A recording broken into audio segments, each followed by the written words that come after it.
I want to show you a trick today for reading guitar music that you are going to love. If we take our patterns that occur on the treble clef, here we see F, A, C, E, those are the spaces on the treble clef, and we use that same pattern below the treble clef on these ledger lines here. This is the lines below the treble clef, and the lines above the treble clef uses the same pattern, F, A, C, E. So we've got the spaces and then the lines. On the fretboard,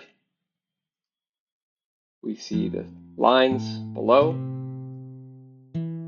the spaces, and then the lines above. Okay, let's go back to just the staff here, and let's see what the spaces above and below the treble clef look like. So the spaces above and below the treble clef are the same as that pattern that we learn in school. Every good boy does fine. Some people say every good boy deserves fudge.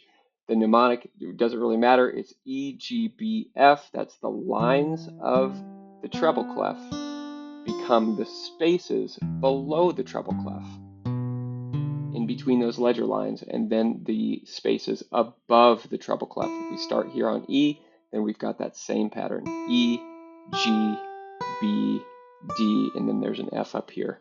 That would correspond to the 13th fret on the first string. So let's go through it again. Every good boy does fine.